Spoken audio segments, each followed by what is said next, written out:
Happy New Year and welcome back to the 13th Sign podcast. It's a new year and we've got a new microphone and we're ready to go. New year, new us. Yes. So we've got a New Year's episode for all of you guys, even though it's mid-January. Like to kick it off late, like we always do. Yeah. If you don't live in Australia, Brisbane just went into lockdown when we were supposed to be recording. So we had to push everything back. So we wanted 2021 to be just a great start, and it didn't really happen like that. But you know what? It's just going to get better from here. Well, we hope so. So just it's been a while since we've gotten to talk to you guys. I'm now 28 weeks pregnant. She's very pregnant, everyone. So I look a that. little bit like I've just shoved a balloon under my shirt, but that's fine. How have you been? What's been happening? I feel like I haven't seen you in ages. Well, yeah, this is probably the longest that we've been separated for like quite a bit. Yeah, because we've been seeing each other like twice a week, every week. Yeah, at least. And then obviously we had a 3-day lockdown in Brisbane, and then after that I didn't really see you for like a week, so it was like a week and a half. It's been a long time. Yeah, we're just going to be having like a bit of a catch-up chat with you guys. We've got a few things that we'll be going over that might be new to you. So at the end of the podcast today, we're going to be talking about profections. It's not a very commonly used in like mainstream astrology. It's been something that we've kind of discovered in the end of 2020, and we've found it really interesting. So, and I think it's something that can be explained a little bit more easily than like getting super into astrology and the transits and stuff like that. Like obviously when you're first starting out, there's a lot to go through, and it can seem really daunting, especially if you're in that like spiritual astrology community online. I feel like, I mean, just a quick update is I feel like in the last couple of months I've stepped back a little bit from the like community online, because it's very overwhelming sometimes, because it's so saturated now, and it's like everyone's doing their own thing, but like it's just a lot. Yeah, it's a lot. And one of the biggest things that I've kind of found with my like learning astrology is initially I was like following every single astrology account that I could find, and since I've learnt more than just like the basic sun sign and everything, since I've been trying to get my own understanding of astrology and stuff, I found that sometimes when you follow too many accounts, it can actually limit you, because not that the astrology is wrong. The astrology is the same. It's going to look like the chart is going to look the way that the chart does no matter what. But as individual people with individual experiences, everyone interprets the charts differently, and everyone chooses to take different things from them. And so I think I've actually been like kind of detoxing who I follow. Yep. Because a lot of people with the modern astrology phase that we're going through, where everyone's like everyone's just on Instagram becoming an astrologer. Not that we can complain, because that's pretty much exactly what we're doing, but I feel like as so many people are taking such a negative route with it, and so I was like looking at a lot of placements and stuff negatively when it's the complete opposite. So I've been cleaning those people out and following a lot more positive accounts. Yeah, I think it's also important with Instagram, obviously in general, to realize when an account is getting to be like toxic, and obviously it can start out differently, and then you realize this is getting a little bit like toxic, just not good. So yeah, I think it's important to stick with the people that you really resonate with and make you feel good. Yeah, like Colin. If you don't follow Colin, you need to. He's Queer Cosmos on Instagram. Oh, we love him. He speaks to the Gemini Venus in me. Oh, I can't even. My heart just sings every time he posts something. I'm just like, oh, Colin. Yeah, because he will make me feel positive about every single placement, every single transit. Like, I feel like if I'm getting concerned about a transit, or I'm getting too in my head about something, like when Venus was going through Sag, I was like kind of stressing, like, Is my partner going to run away from me because I'm tying him down? Like, all of those things. And he talks about it in such a positive way. And then he provides, like, solutions, which is, like, just such a huge thing. We're going so off topic. I know, we are. Oh, But yeah, that's been what we've been doing for the last couple of weeks anyway. Yeah, I feel like, we both have been sort of stepping back from the saturation of the community online and just creating, I guess, a little bit more of our own community, I guess. Obviously, it's very small. Yeah, and I'm also doing our own, like, I've been doing a lot of internal me reading books. Like, I've been in love with the books I got for Christmas. Thank you, Mum. And so I've been really diving into my astrology from my own point of view and becoming a lot more in tune with myself. And I feel like you've been doing a lot of work with other people, and you've been doing you've been analyzing a lot of charts lately for other people. I have been. I've had a recent influx of people just like, and I didn't sort of mean to do it because initially I'm like, well, I don't really specifically want to be an astrologer, but I do find it very interesting and I love talking about it and stuff like that. So, you know, I do find myself like just asking people like, oh, when's your birthday? And then they'll usually be like, oh, well, what does that mean? And I'll be like, well, I'm not an astrologer, but let me look at your chart. Yeah. And let me tell you about the trauma that you had when you were 3.5. Yeah. Yeah, literally. So I've done, a couple of quick interpretations of some charts. I'm trying to convince her to do sessions, guys. So you guys will have to tell Elise that she needs to. No, it won't be for like at least a year. Well, yeah, I definitely need to get some actual credentials behind me, but which is one of the goals for this year. But I just find it so fun and finding that validation in the chart, because it's like, dude, I'm not a psychic. Like, I look at the chart and I interpret it. I might interpret it wrong or I might not, like, but telling someone something, being like, oh, this could mean this, like, does that resonate? And then being like, yeah, it actually does, makes me go, oh, cool. Like, I'm glad I can, like, pick up on something that, like, resonates with you and stuff like that. But yeah, so I was doing a couple of readings for my mum's boyfriend's kids, which is so random. And at work as well. Yeah, and at work I did a couple of people. And I just found it like very interesting, and it was fun. Although, I don't know, I'm a weird person with money. Like, being a Taurus, and like everyone thinks that like Tauruses are like obsessed with money. And you're also a Scorpio North Node, and Scorpio North Nodes, because the research I've been doing has been into North Nodes, which we're going to do a whole episode on. But one of the big things that I was reading about Scorpio North Nodes is they have a real problem with money. Like not in the sense that they spend it all, but they just have a bad relationship with either not wanting it or wanting too much of it, or one or the other. Yeah, I'm definitely one that, like, I do have a weird relationship with money because I sort of get it and I seem to hold on to it, but also do like spending it on day-to-day luxuries, which is a very Taurus thing. Yeah, you like to spend it on things that give you pleasure. Exactly. Like you would much prefer to spend $100 on coffee every week for 52 weeks a year than spend $5,000 on a coffee machine. Yeah, that's definitely true. Even though it adds up to be probably more like... Yeah, no, that's definitely me. But yeah, so we've just been doing a lot of self-reflection leading into the new year.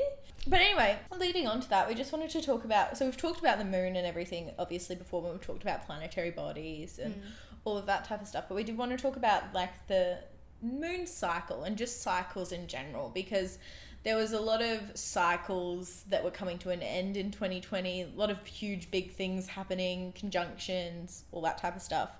And so heading into 2021, I just want to focus on the simple things. Yeah. I want to focus on the moon. Yeah, exactly. I feel like the moon is something that, and that's how I started with astrology as well, is just focusing on the moon, because once you get into it, there's too many things happening, and it's so many things to like focus on and be like, oh, what transit am I in today? Or what's this doing? Like, it's too much to focus on. Yeah, the only thing that I really focus on day to day, apart from like when a big thing is happening, like obviously the Great Conjunction and shit, I couldn't really avoid thinking about. But the only real things that I focus on day to day is probably like Venus, Mercury, and the moon. Yeah, I definitely focus more on where the moon is. I notice specific transits like Venus in Scorpio or Venus in Gemini. They seem to hit me pretty hard. Any water sign moon fucks me up. I love a Virgo moon. Virgo moons are like getting shit done. I thought it was nearly a Virgo moon the other day because I did something and I was like, oh, must be, and then it wasn't, and then I was like, oh, I'm like, I can take full responsibility from that action because it wasn't the moon making me do it. I did it on my own. But yeah, those are the ones that I find really, really affect me. And because obviously, like, I feel like as women, we can be like in a lot more with the moon as well, because it's so linked up to our menstrual cycle and everything. And I think you're definitely more connected at the moment because you're pregnant as well. So that like amplifies everything. So when you have a Pisces full moon when you're pregnant, I know that like the last Pisces moon was in October, but I'm still not over it. That shit was not nice on my birthday. Like if I have like an Aries moon or something, like if I have a fire sign moon going on, my temper's a lot worse, and those are the days where I'm a little bit more snappy. And then if I have a water moon, those are the days where I'm like literally bawling my eyes out every single second. And then the earth and air, Taurus moon is probably the times when I get the most cravings. But they're not like, those ones don't affect me as much. Yeah, I feel like I notice those ones the most as well. Except for Virgo. Yeah. And because that's another thing as well, is because like with like your periods and stuff, you have like such peaks in energy. Like you go through, like when you're ovulating, you're like feeling like so motivated, I'm gonna get all of this shit done, and then like before you get your period, it's the new moon, and you just like lose all motivation. And like I feel like before I understood the moon cycle and like understood my own body as well, like obviously I'm not getting periods at the moment, but the moon still exists. But I feel like I would always get like on a full moon, I would be like, I'm gonna do this, I'm gonna get all of this shit done, I'm so prepared for this whole time. I'm gonna, like, that would always be the time where I'm like, I'm gonna start a new diet. So toxic. But like, I'm gonna start focusing on myself, I'm going to read more books, I'm gonna do this, I'm gonna do that. And then as it would get to the new moon, the energy would just be slammed, and it's like a struggle to get out of bed. And I would always like beat myself up so much for it. And then, but since like understanding the moon cycle more, I'm like, okay, I can forgive myself for not being as productive during this time, because I can understand that I am going to be affected by it. Yeah. I feel like, I've sort of learned to do that as well. But see, I am a full moon baby. So when the new moon is happening and everyone's like writing down their goals, like manifesting, got some energy, they're ready to like, you know, ready for the next month, I'm literally so fucking exhausted. I could like barely do anything. Yeah, no, I'm like that too. Yeah. I cannot, like, new moons kill me. I can't. And then on the full moon, I'm like, I'm ready to start manifesting, but then I'm like, wait, I can't. Yeah, because I'm not a witch.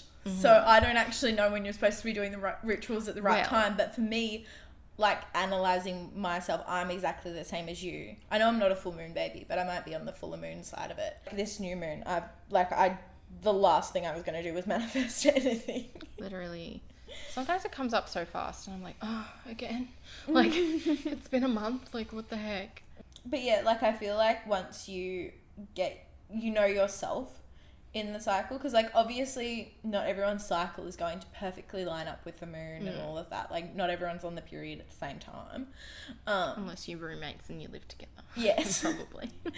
But yeah, I think that like once you learn how to use the moon to your advantage, then you can like use it in like manifestation and stuff. And that's definitely one of my big goals for this year, is I want to be doing more manifesting. Just a side note on the witchiness of it all.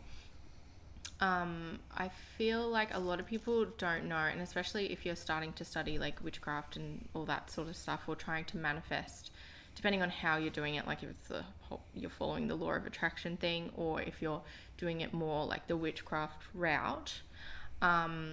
A lot of people sort of get into like manifesting and the spells and shit straight away, and sort of forget about the basics of just having your energy like at a basic good line. So like a lot of people jump straight into like, oh, I need to be manifesting, I need to be writing down these, doing these spells, doing these like potions or whatever. But the first rule of like witchcraft is like you always have to like center and ground yourself so your energy is like good to start off with.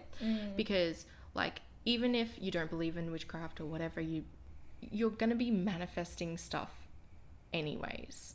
So you might as well like try and manifest like good things rather than manifesting the bad things. And like that starts off with like having good like hygiene and like the basics of life before you get into any like spell casting and stuff like that. Because that's been 100% my point of view, because I look at it like because that's the thing as well. I feel like witchcraft is like such a scary word, because as soon as you say it, people think of like witch hats and broomsticks. And like, yes, that can be like a vibe, but that's not what it is.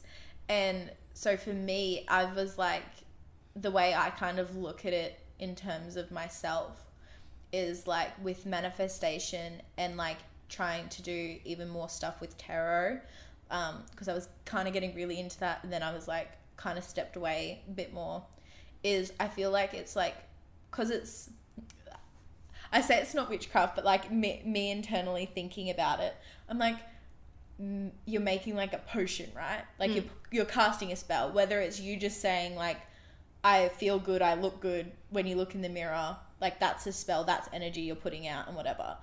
But I feel like if I'm making pasta, it's very Taurus.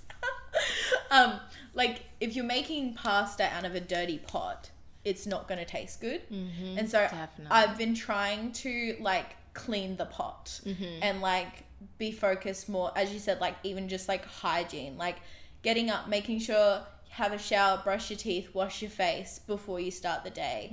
Like, so I think what you're saying is 100% right. I think you definitely need to focus on yourself and getting yourself right, and then be putting out and then building that, on that. yeah, like already having the positive energy.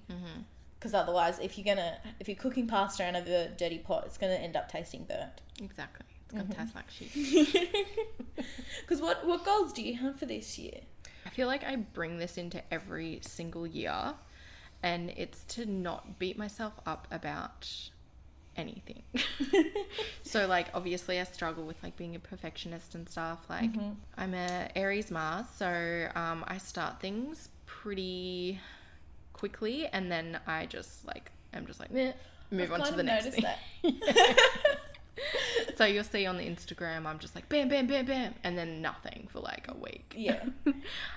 So that's something that I still beat myself up about in general, but I try not to do that. Yeah, I put down a similar one. I said, forgive myself for not meeting my standards. Yes. Because I think like, especially this year going into motherhood, I think I have extremely high expectations of what I'm going to be doing, how I'm going to treat my baby, how I'm going to be a perfect mum in my mind. And I know I'm not going to meet those expectations. So it's like trying to set myself realistic expectations, but if I don't meet them, that's okay. And all of that type of stuff. Because I feel like you can just beat yourself up for so many things. And then it makes you not want to do it even more. Definitely. Yeah, I was talking to a friend actually recently, and one of her New Year's resolutions, goals or whatever, was to I can't remember the quote she said, but it was like doing something is better like than doing nothing. And so it's like, you know, even if you meditate for literally 1 minute, that's better than, you know, not doing anything. Yeah. So it's like, and I've struggled with that a lot, is like, well, if I'm going to do something, like I better do an hour of it, or I better whatever. And like, I think like in the last couple of years, I have like tried to slow down and just be like, okay, well, if I only have 5 minutes in the morning, I can do 1 minute meditation, 1 minute this, like, and just still tick those goals off to have a good day. And just like, I've done it. Because, and I think that that's such a thing with the phones as well, is like, I'll be like, well, I'll just go on my phone instead of doing something in the morning. And because like this morning like with my pregnancy, I've been having a lot of hip problems. So I've been like really struggling with like just getting up and down and like walking and like everything. Literally everything. Literally everything. And it's only going to get worse, I know. So please don't send me an Instagram message telling me that I don't know what pain is, because I know it's going to get worse. I feel like you do know what it is. It's been a struggle this whole time. Yeah.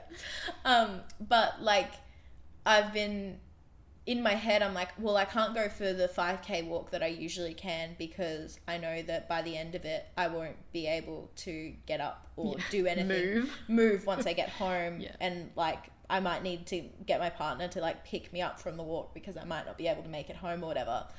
So then it's like, well, I just won't walk. And then it's like, well, no, that's you can just go for a short walk. You can go for a walk for 10-15 minutes instead of going for an hour and a half.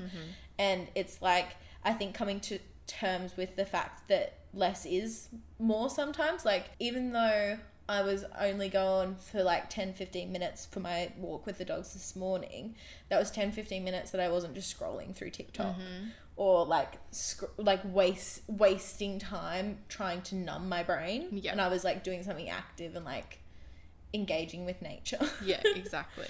And because that was like, this kind of ties into one of my other goals, was I feel like I have such a fear of failing that it just stops me from doing things. Totally. So like, I have a fear of failing going for my walk and not being able to finish it. So I'm like, I just won't walk. And that's like completely impractical.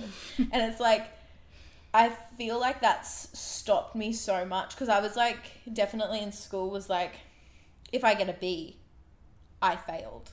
I never learned to appreciate failure. And I think that that's something I want to try and do more in 2021, is learn to appreciate when I make a mistake, and to appreciate when I stuff up and when something fails and all of that, and see that as a learning experience and an opportunity for me to grow. Because then I'll stop restricting myself from doing things for having a fear of failure. So that's one of my big ones as well. Yeah, I think that's definitely there for a lot of people. Like, obviously it's there for me as well. I don't know, we've been conditioned as well to think of failure as a bad thing. And that like, if you fail, like you failed, so you can't try again. Where it's like, that's literally life, is failing and making mistakes. And that's like, the harder you fall is the quicker you like learn. And like, and I think that it's to do with my 12th house Saturn, is like, I think I've got such a big fear of failing and like going out of my boundary and then it not working. Like, if I do something that like a parent or grandparent or any influential person has told me not to do because they didn't do it when they were a kid, or they don't think it's right, and then I do that, if that fails, then you've got like the I told you so and all of that. And like, not that my parents are like that at all, but it's like internal in my brain. So it's like, I think it's just like getting over that is my journey, which also leads into one of my other ones, is getting over my fear of fucking Saturn. Oh yeah. Well, yeah, I say this to Billy all the time. She's got so much time to prepare. And like, that's what they say. Like, if you're ready, if you're prepared, you're gonna be fine. It's fine, whatever. So I feel like you just shouldn't be scared. shouldn't be scared. It's gonna happen anyway. It's gonna happen. I can't stop it happening. I know, but it's like so far away. So far away. Yeah, but me and Saturn might be best friends by the time it comes around. What's another one of yours? Oh, okay. So I did say we touched on this before, but one of my ones was not get caught up with Insta astrology.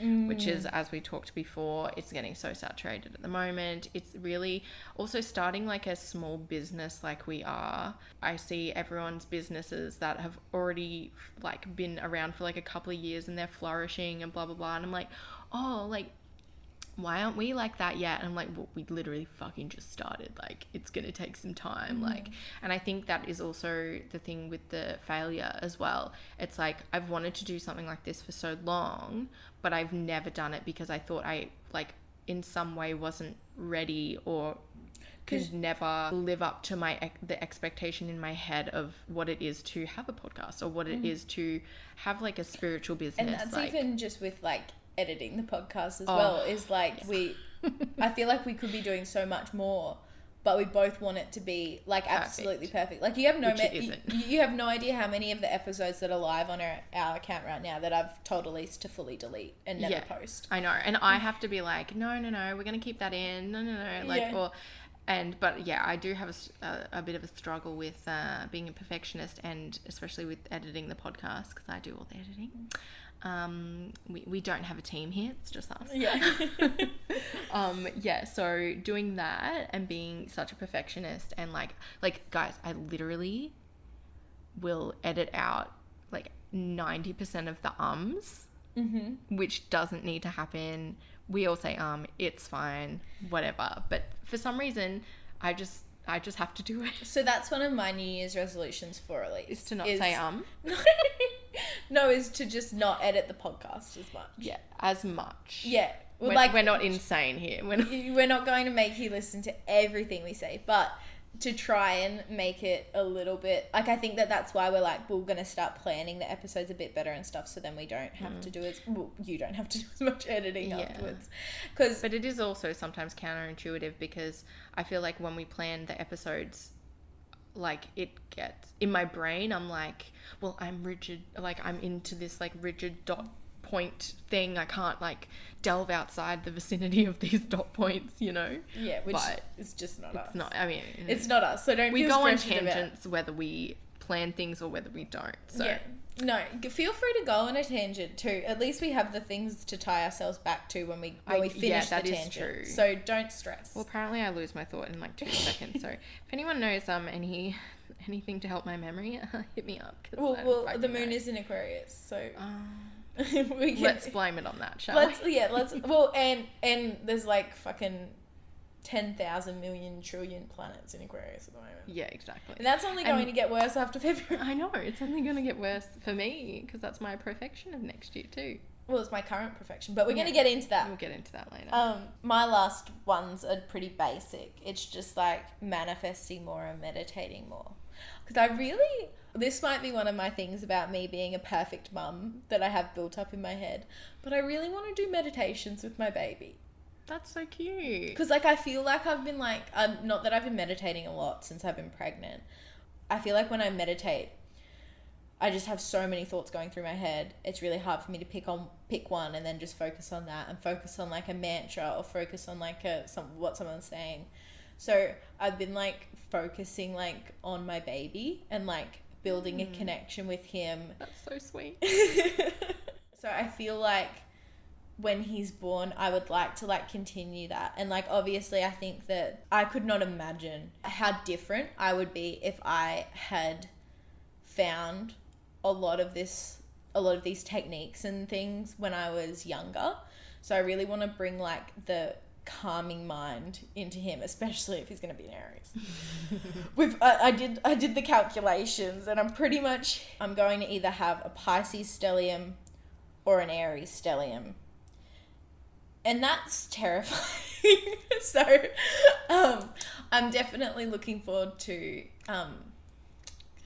meditating and manifesting positive thoughts, and not looking at my child's birth chart every fucking second. No, like literally being in labor, looking at because the ascendant's so important. It is. I'm gonna really try not to look. I know I'm fucking You're gonna lying look, right now. but like you're gonna try not to. I'm gonna try not to look, because my husband was like, he's like, I think it's awesome. Like, he's fully supportive of me being into astrology, but he's like, I don't want you to look at our son's birth chart and then decide that this is how he's going to be and make all of these decisions before we even get to meet him. And I'm like, no, of course I wouldn't do that. I can't believe you would suggest such an evil thing. Like fully like, no, what do you mean? And then I followed that sentence with, but if we have an Aries stellium, there's no way that I can name him the name that we're thinking of naming him, because the name that we're thinking of naming him is such a Pisces name. Is it though? I feel like it's such a strong... I mean, it's such an old soul name. I feel like an Aries... It can be both though. It can be an old soul, I guess, but I feel like it's definitely... I feel like an Aries name needs to be like name. Archie. Like Ew. I know. I can't think of any good Aries boys' names. Yeah. But like I think you'll be fine. I'll be fine. So, yeah. Whatever's meant to be is meant to be. Well, one of my other ones is... What is it? Oh, yes. I really need to go back and see a psychologist. Yes, 20 free sessions now in Australia. It's very exciting. So I'm going to try and do that. Sorry, we're recording with the dogs, so if you hear any snorts or... Yeah, I was like, what was that noise? Snorts or yawns or whatever. It's just the puppies. Yeah, I think he just woke up from his nap. Yeah, if you live in Queensland, or I don't know whether it is Australia-wide, they've doubled the amount of free psychology appointments that you get. So I wonder if that's like permanent, or like as permanent as something like that can be, or if it's like just specifically because of COVID. I think they're gonna have to keep it. Oh, I fucking hope so. Well, like 10 just doesn't make sense, because it's not even one a month. And then there's our American listeners that are like, you guys get free psychologists? Yeah, literally. I'm like, wait, what? Move to Australia. Yeah. Better. Yeah, so one of my things, for this year is definitely to actually go see a psychologist and stick with one, because I seem to like get one session and go, no, I don't like you. Goodbye. Well, yeah, because I've only had 2 psychologists in my life. And I went there for like just a huge rate, pretty much everything. It's pretty much mental breakdown. I pretty much had all of the mental health issues. And the first one, after my appointment, she walked out of the appointment crying and resigned. Who did? My psychologist.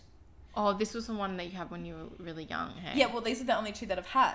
So she walked down of the thing crying, and it wasn't even like a psychology appointment. She was just doing my prerequisite fill out form, asking me questions. And so she walked down the room crying, and then brought in her 2 managers. And then I had to like get interrogated by like 3 people, all being like, why are you, like, kind of just being like, why are you so fucked up, and why are you telling us? And I was like, my Gemini moon must have been really ignited that day, where I was just like, yeah, I'll tell you everything. And then, she resigned. Like, I had another appointment 2 days later, and she'd resigned in that time. So I don't know what I did to her. I have just realised that I thought I'd only seen 3 psychologists, but I've just realised I've seen 4, if you count the one when I was 15. So yes, I'm very picky when it comes to psychologists, as you should be if you don't vibe. I just hate the whole, I mean, it's my own fault, because I just one and done, see you later, I don't like you, next.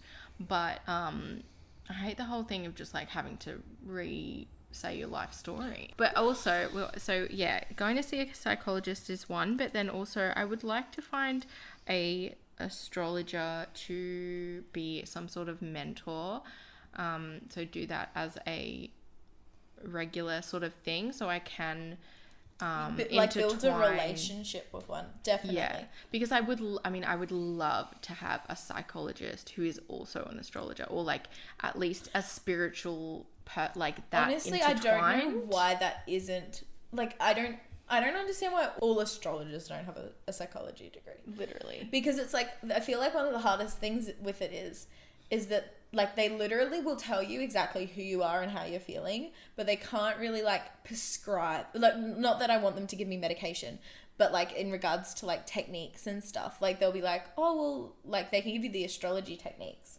because they're not a psychologist. They're not really allowed to give you psychologist advice. Like they can't really use mental health terms in your sessions because they're not a psychologist, and then they can't break that invisible grey line or whatever.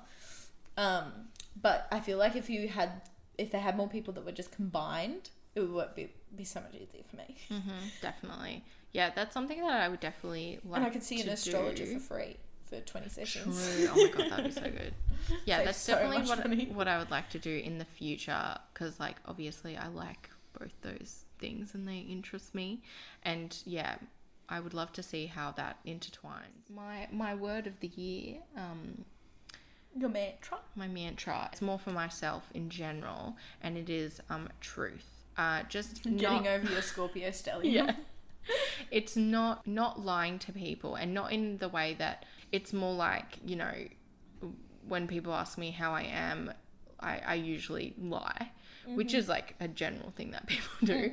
And like a good example is like your tattoo thing. How you like have 3 responses for your tattoos, and then you just pick one. Yeah, it depends on the day. It depends how stable I am on the day. Depends if I'm at work. Usually it happens at work, and random people will ask me like what my tattoos mean and stuff, and obviously I'll give them either the super deep meaning if I'm feeling shocking, or if you want them to just I kind of fuck go them up. Yeah. If I want to fuck you up, I'll tell you the real shit. Such a Scorpio.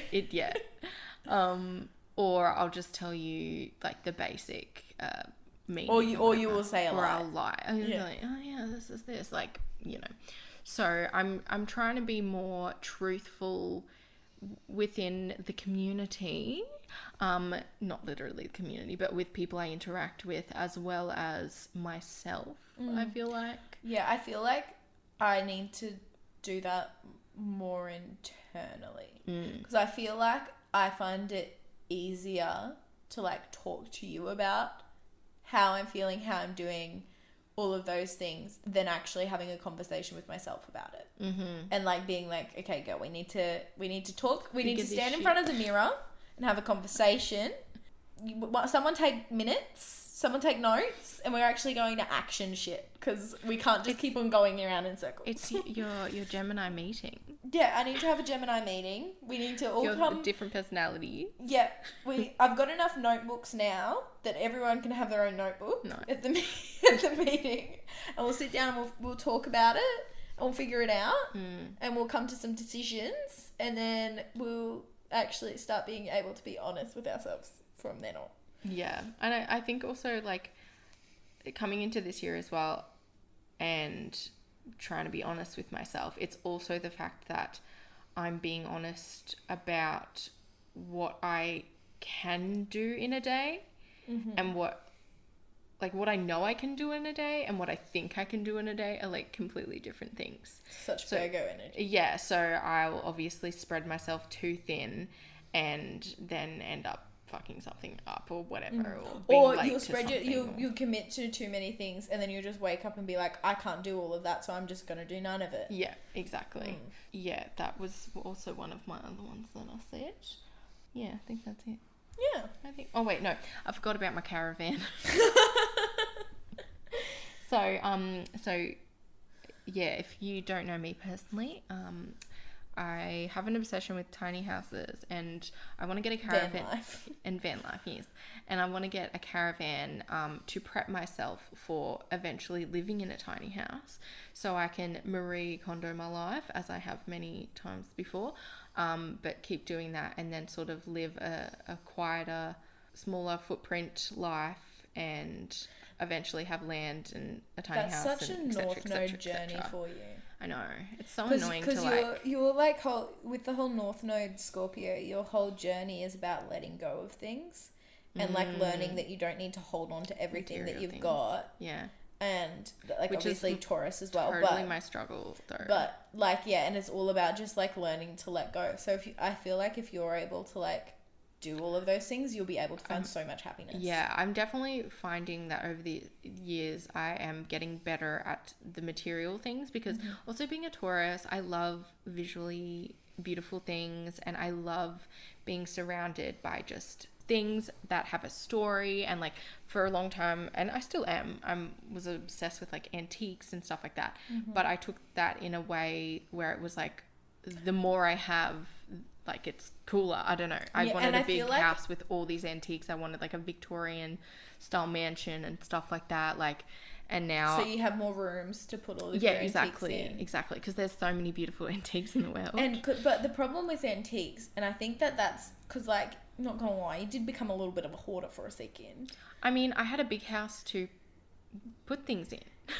And then you moved in to a small room. Apartment. Yeah, a tiny ass studio apartment. Because, and I think it's so much harder with antiques because there's so much history, so much, and you don't want to chuck it away. It's also a weird combination because I've always obviously loved antiques, but also I'm such a cheapskate, so it doesn't really make sense. Yeah, anyways, I'm going off on a tangent.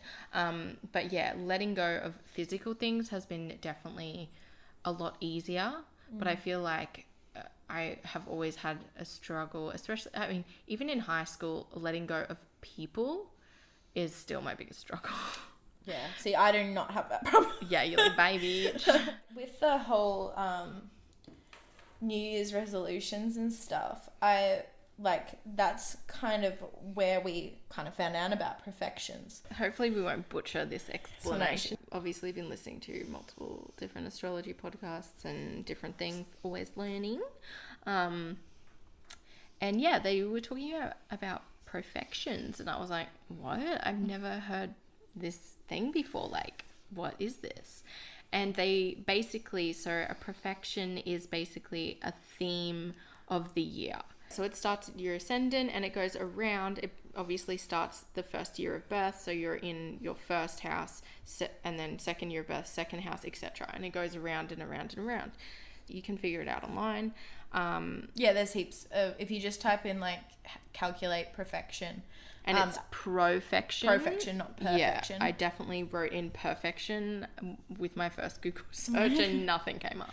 I think I used Astrochart to do mine. Yes, I did as well. Yeah. So you can find that out, and it's a really good way to have a bit of a theme of the year, without being bogged down by like trying to figure out the transits and your transit and everything at that period of time, whatever that day is. Like, it gets overwhelming when you're trying to like obviously live life, and you know, if you're into astrology and trying to like look at the planets and everything and what's happening, it can get very overwhelming. So a perfection is sort of one overall theme that you can sort of focus on. It starts on your birthday or the day after your birthday. Like that's your year, and it starts like that, not the calendar year. I like the fact that obviously, as you said, it provides like a theme for the year, and like with it, instead of you having to like really focus on like everything that's going on like all the time, you can really look at the planets that are interacting with your perfection for that year, instead of looking at everything. It's kind of like if you're doing like a meditation, if you sit down and just like, I'm gonna meditate, if you don't have anything to meditate on, it's like, what do you do? Yeah, there's too much, like there's too many options, like yeah. So many people go into like a new year, for example, and they're like, I want to focus on my job, my relationship, my family life, my wealth, my this, my that, and like all of these completely different topics. And it's like, then if you don't achieve all of them, it's like, oh, I failed. And it's like hard to actually commit time to any of them individually because you're focusing on all of them. So I kind of like the fact, like, obviously you've got the houses that it's in, you've got the sign, and you've got a planet to focus on, and like kind of try and work through that for that year. So like mine this year, for example, is the 10th house. My ruling planet is Saturn, and my sign is Aquarius. And I find it really interesting that I got Aquarius this year, considering like there's so many planets in Aquarius this year. But and I was talking to Elise before we started recording about how I think that because I've had Saturn was my ruling planet last year and this year. So I think I like started fearing Saturn, and like I think I was actually working with Saturn a lot, and that's why I was getting overwhelmed with like what my Saturn return was going to be when I turned 20. And then now I think that it like hopefully by the end of this year I'll be able to have like learnt not to fear my Saturn as much and like have that Aquarian energy to my Saturn. My theme / profection for the year, and obviously it starts my birthday, so I'm April 26th, Taurus. So it's going to start after that. And mine I thought was very interesting because it is fourth house, which is like home and family and stuff like that. She's gonna have a baby. No, I'm not. That's not happening. So it's like home and stuff like that, and it's in Aquarius, which I mean, if you sort of think about Aquarius, it is like one word comes to mind is like freedom. Like obviously reinventing. You think of Sagittarius with more like that freedom energy, but Aquarius is very like inventing new things or a new life, like a new way to be, being more conscious of like the things around you and everything like that. And I thought that was a little bit interesting because my goal for this next year is to get a caravan and start living more intently and being like free of the binds that is the society and everything like that. Mm-hmm. So it's sort of like stepping outside the box, which is very Aquarius energy. In your fourth house, like as I said, you've got to look at your planets that are in your natal chart in that house, and then also look at the planets moving through in that house and sign as well. Because you've got your Neptune and your Uranus. Also we did want to preface, if you're not Australians say Uranus. For Uranus? We realise that it sounds like Uranus. Well, that's what we say. It's Uranus. Yeah, so if you get confused if you hate us saying it, I'm sorry, but that's just how we say it. We listen to a lot of American podcasts and stuff like that, and they do say Uranus, which I wish sometimes we could say that because it's less hilarious. I would definitely recommend looking into your profections for the year, and I find it really interesting to like see how it's just like obviously like a 12-year cycle. So like the last time that I had my Aquarius 10th house profection year was when I was 9. Yeah, and it's interesting to sort of look back on that and see maybe the themes of what was happening that year, because in astrology, like they always talk about to see your future, you got to see your past. You've got to see your past. So which, honestly, like I find it so like interesting how I'm like, oh yeah, that's like how I'm like, oh, that's a witchcraft thing, or that's like an astrology thing. But then it's like pretty much everyone is doing the exact same thing, but some people are doing it through techniques people see as mumbo jumbo bullshit. Yeah. AKA what we do. Yeah, definitely. And then some people see it as fully logical motivational stuff. Yeah.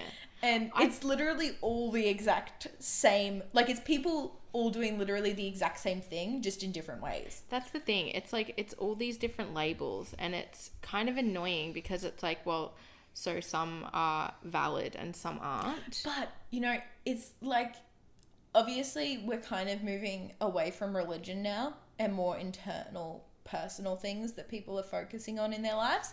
And I feel like it's like pretty much what's happening now is like the same with religions. It's like all of the religions did the exact same thing for people, said most of the same things and all of that, but people were just like so in their head that theirs was right and the others were wrong that they couldn't see the fact that they were the same.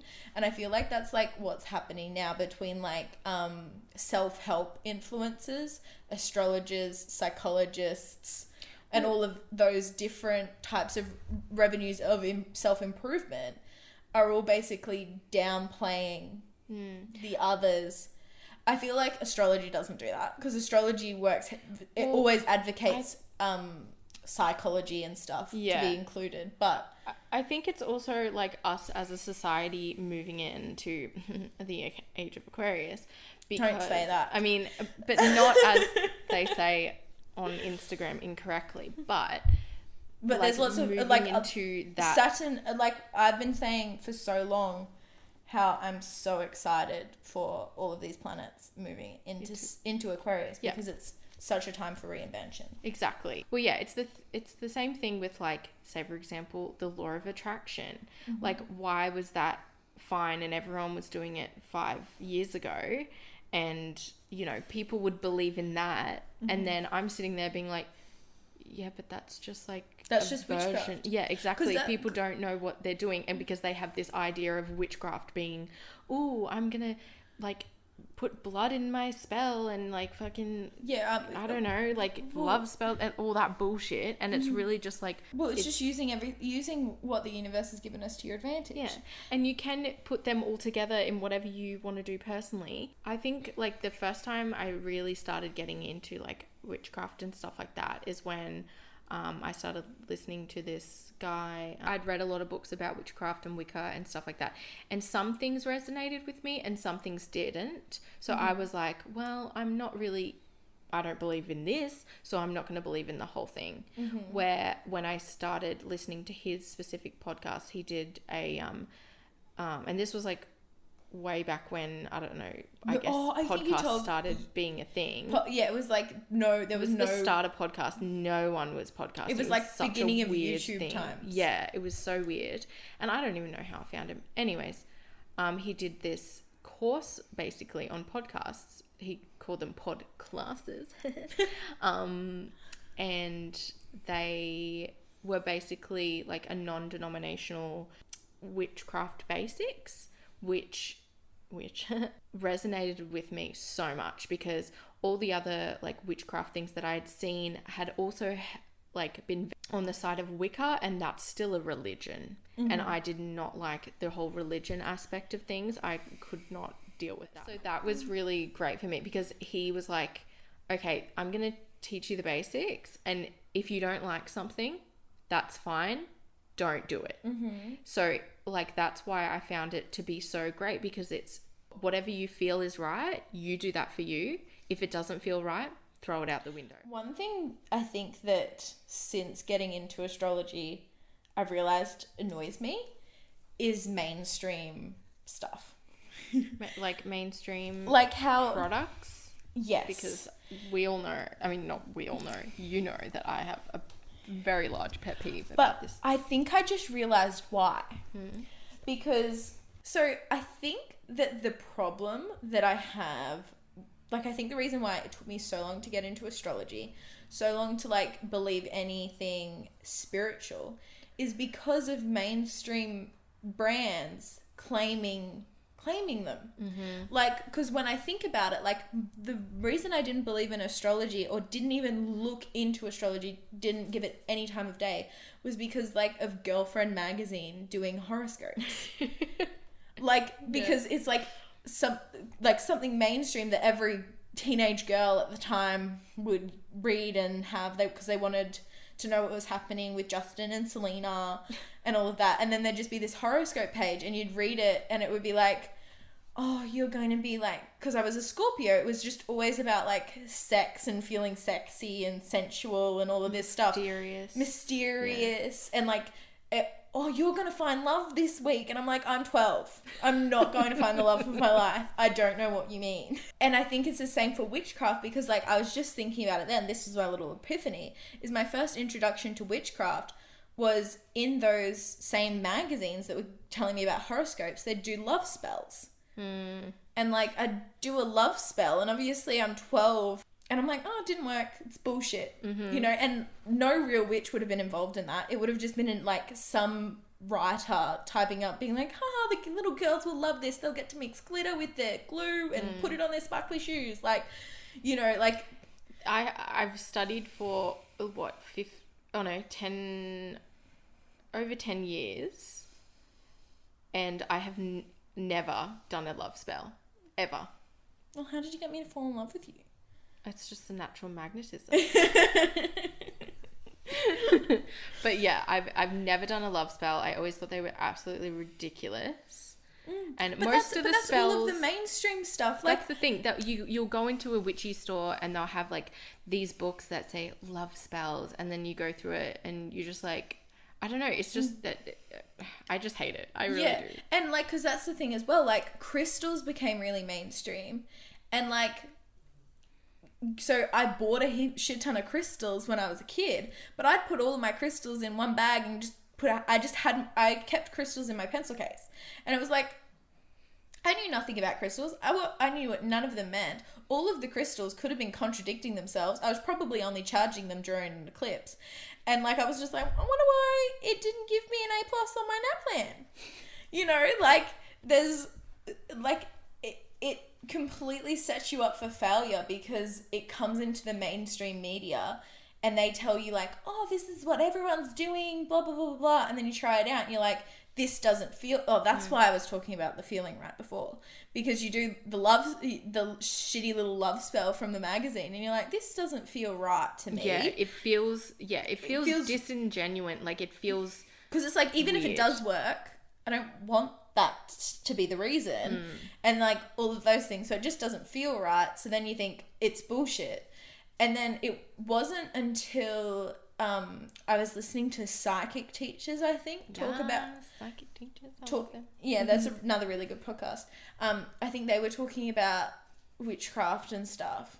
It wasn't until they were talking about how you, like, what you put down is what you get, like the law of attraction, as you were saying before. It wasn't until they were talking about the law of attraction being like one of the first methods of witchcraft where I was like, that aligns 100% with all of my values. That is exactly what I think and believe, and like all of that type of stuff, that I was like, well, maybe I was given information that made me believe this was bullshit, and maybe I should actually look into it before just discrediting it completely. And I think that that's like one of the hardest things, is because like with the way that we're made to always want to be in a community. This is such an Aquarius conversation. Because we're always made to be like, we're as humans, we're built to be part of a community. I think that instead of us living in a community, because like, for example, like I live in an apartment with probably 150 people. I do not know any single one of the people's names. Like, I'm not connected with the people that live around me at all. So instead of connecting with those people and building a community that way, we're building communities online and through, well, it's pretty much all through line. Like, even how I talk to you 90% of the time is all through online. And I think then instead of building physical communities, you're building ones based on beliefs and values. And instead of being open to learning more from other communities, because you feel like if you believe something that another community says, then you're not going to be welcome in the current one that you're in. So I feel like it forces you to be quite closed-minded, even if the community that you're in is an open-minded one, like astrology. You're like, because I'm involved in the astrology community, I don't want to go into this one too much, because I don't want that to contradict with my current beliefs, and then the people in this community not to like me. Because that's been one thing that we've been thinking about a lot, is like, well, what community are we trying to build? Because obviously we are an astrology podcast, but it's like, if we want to talk about witchcraft, we want to talk about mental health, are people going to get mad that we're talking about other things? Yeah, I think it's also hard, like, when you finally find a community, so for example, the astrology community or whatever that you connect with, when you don't connect with everything, then it's like, well, you don't want to let anyone know, otherwise you'll be like, you feel like you'll be shunned. It is a little bit, which I've just recently noticed, because I was like, why are people getting into it so much? And obviously they're wanting something to connect with and to explain things and blah blah blah blah, but it's the fear-mongering aspect that I really don't like. And when it's like, I mean, sometimes we like the gloom say and doom shit on the podcast, like, oh, I'm scared about my Saturn, like, but like when it comes down to it, it's like I'm scared of it, but because I'm scared of it, I'm gonna work through it. Yeah, instead exactly. of being it's like, just being let's go like, hide in a cave and hope it never happens. Yeah, but I think that's how a lot of people have found their way to astrology, is because they've been like, oh my god, like the astrologers have said that this was going to happen this year and this was going to happen, and it happened, and like if they tell me I'm going to be in a fucking car crash tomorrow, like that must be true, like, and all this stuff. So it's that fear-mongering that I absolutely hate. And it's also like, I feel like so many people have come to astrology, and this is like another one of those mainstream things that I feel like is turning people off astrology, is someone will, like, a lot of people are using astrology to justify negative behaviors and things that they need to improve on, and they're like, well, I don't need to work on it because that's just the way I am. That is probably one of the biggest misconceptions about astrology, because every time I like encounter a person and they don't believe in astrology, like usually I don't bring astrology up, like I might say it under my breath or whatever if I know someone in the like, group knows about astrology, and I can be like but I don't bring it up because I'm not gonna convince you of astrology. Yeah, no. And the only reason, but people will bring it up because, you know, it was exactly the same when I was vegetarian. I would never bring up the fact that I was vegetarian to anyone or have a conversation with anyone about the fact that I was vegetarian. But if they saw I was vegetarian, then they had to ask me why a million times and get me to fully justify it to them. And then I'd be like, I'm doing it for this reason. And then they'd be like, well, I don't want to do that for that reason. And I'm like, that's fine.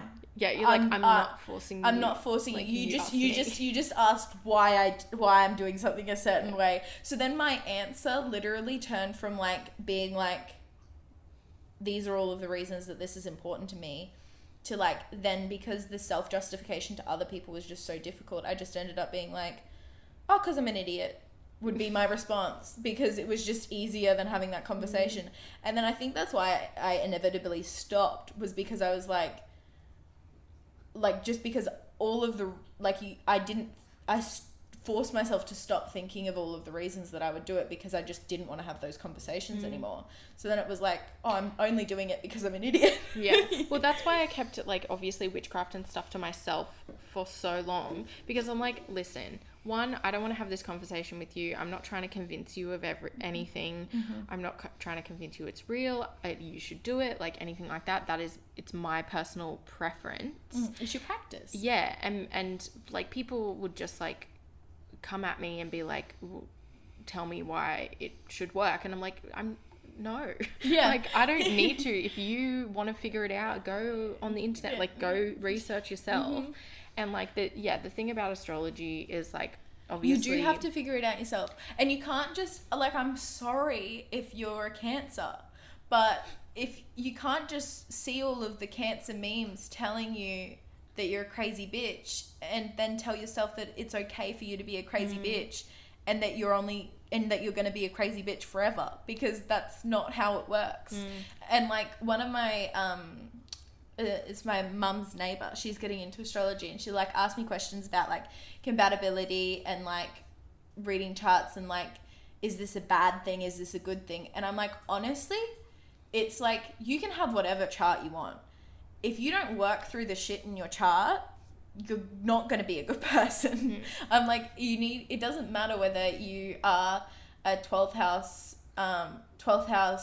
Pisces stellium or whatever, because that's like the 12th of the 12th. Yeah. None of that matters unless you work through it, you know? Like if you work, like my husband, he's an Aries moon.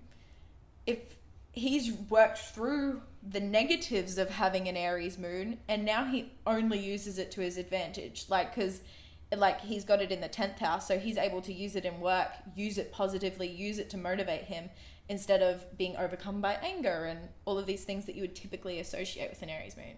Sorry, I'm getting quite heated, but it just makes me really angry when people like will be like, there's like one negative trait about one of their placements and they're like, yep, that's who I am. Yeah. I'm like, no, it's not. Work through that shit. Otherwise exactly. you're just going to be it again. Yeah. And I think, a lot of people sort of, especially like seeing that online, that's what they go to immediately. Like I did have... Because that's the first thing you see. If you're getting into astrology, the first thing that you're going to download is the memes. You see all the memes being like... well, I had a situation where, and usually I wouldn't say anything because I'm not the type of person that's gonna go online and attack this person. But like he has such a large platform and he's in the self-help category that... But he's small enough to see your message. Yeah, exactly. It just took a couple of days. But he was like, this is why I hate astrology, blah, blah, blah. And he literally just reposted a meme or whatever, or a Twitter thing. And the person was like, oh, I hate astrology because it makes someone be like make excuses for their personality or something, like, because you're a shithead. Like, I don't know, whatever. And usually I'm just like, whatever, next. But